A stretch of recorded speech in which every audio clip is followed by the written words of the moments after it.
Super સહેલિયાના પ્રયત્નો હોય છે કે સૌથી હેલ્ધી રેસીપી તમારા માટે લઈને આવીએ. તો આજે હું તમારા માટે એક સરસ મજાની રેસીપી લઈને આવી છું અને એ છે ગલકાની રેસીપી. તો ફ્રેન્ડ્સ, તમે જોઈ શકો છો કે અહીંયા મારી પાસે ગલકા છે અને એ મેં અહીંયા 500 ગ્રામ લઈ લીધા છે. તો ગલકાને આપણે છોલી લેવાના છે. તો ગલકામાં ઘણા બધા વિટામિન્સ રહેલા છે, જેમ કે વિટામિન સી, આયર્ન, ઝીંક, મેગ્નેશિયમ વગેરે હોય છે અને આ બધા તત્વો રોગ પ્રતિકારક શક્તિને મજબૂત કરે છે.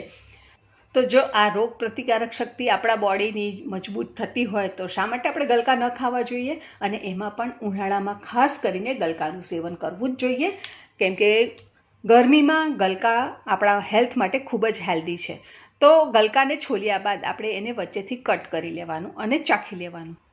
ગલકું જો કડવું નીકળ્યું હોય તો એને આપણે કાઢી લઈશું અને જો મીઠું હશે તો આપણે એનો ઉપયોગ કરીશું. સુપર સહેલિયાથી હું નીપા સ્વાગત કરું છું તમારા બધાનું સુપર સહેલિયાઓ ઉપર. ચાલો આજે મારા કિચનમાં શું બને છે ગલકાની વાનગી. તો તમે જોઈ શકો છો ફ્રેન્ડ્સ કે ગલકાને આપણે છોલીને ધોઈને સરસ કોરા પાડી લીધા છે અને હવે આપણે એને કટ કરી લઈશું. તો ગલકાને આપણે થોડા મોટા કટ કરવાના છે, ઝીણા ઝીણા નથી કટ કરવાના, કેમ કે ગલકાની અંદર મોઇશ્ચર એટલે કે પાણી પુષ્કળ પ્રમાણમાં રહેલું હોય છે, જેથી કરીને જ્યારે આપણે એનું વાનગી બનાવીશું તો પાણી ઘણું બધું છૂટશે અને ગલકા એકદમ ઓસવાઈ જશે, એટલે નાના નાના થઈ જશે. એટલા માટે આપણે થોડા મોટા ટુકડામાં એને કટ કરીને તૈયાર કરી લઈશું.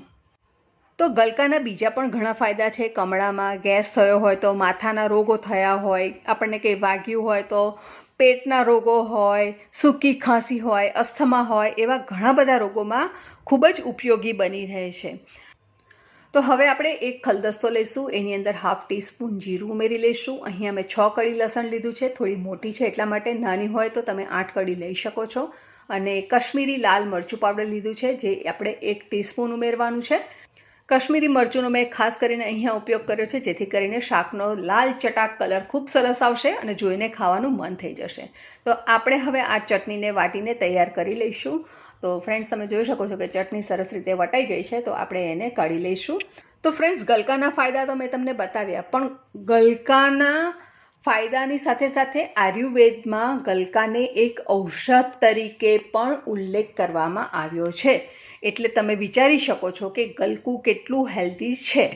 તો હવે આપણે એક કઢાઈ લઈ લઈશું અને એની અંદર 3 થી 4 ચમચી જેટલું તેલ ઉમેરી લઈશું.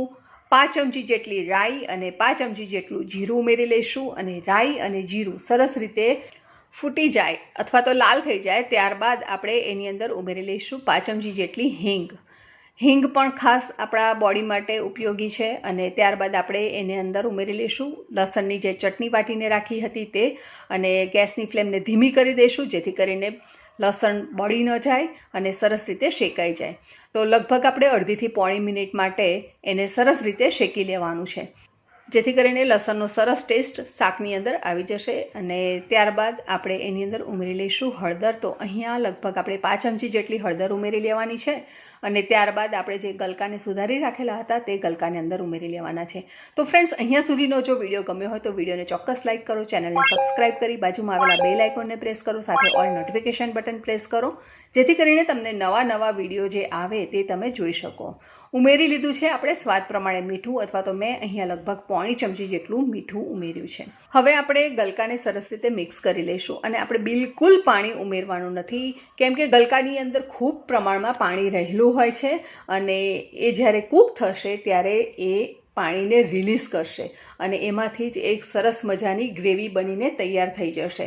ફ્રેન્ડ્સ, જો તમને એવું લાગે કે ગ્રેવી એટલે કે ગલકામાંથી જે પાણી છૂટ્યું છે તે થોડું પતલું છે, તો તમારે પાણી એને બાળવું નથી, તો તમે થોડો ચણાનો લોટ ઓગાળી અને એની અંદર ઉમેરી શકો છો, જેથી કરીને એ થોડું થીક થઈ જાય.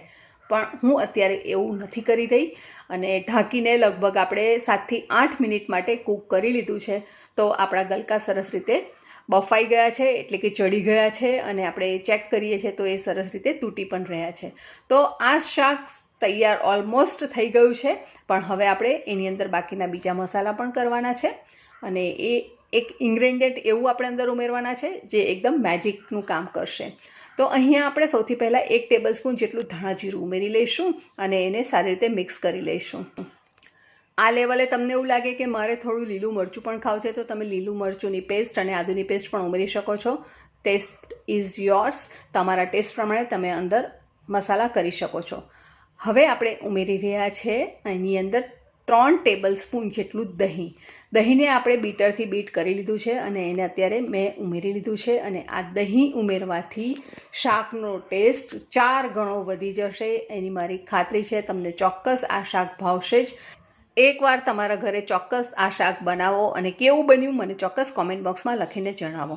તો દહીં ઉમેર્યા બાદ આપણે એને વધારે પડતું કૂક નથી થવા દેવાનું. ફક્ત 2 મિનિટ માટે આપણે એને કૂક થવા દઈશું, જેથી કરીને દહીં અને બધા મસાલા એકબીજામાં સરસ રીતે બ્લેન્ડ થઈ જાય અને ત્યારબાદ આપણે એને કરી લઈશું સર્વ.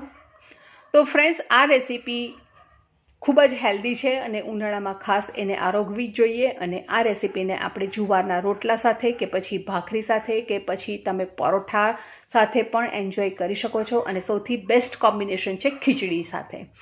તો ખીચડી સાથે આ શાક ખાવાની ખૂબ મજા પડી જાય છે. અને આપણે એને ગાર્નિશ કરી લઈશું કોથમીરથી. તો ફ્રેન્ડ્સ, ફરી મળીશું નવી સહેલી સાથે, નવી રેસીપી સાથે. ત્યાં સુધી આવજો. Stay safe, stay healthy and keep watching super સહેલિયા. Recipe ગમી હોય તો ચોક્કસ તમારા ફ્રેન્ડ્સ ફેમિલીમાં શેર કરવાનું ભૂલશો નહીં.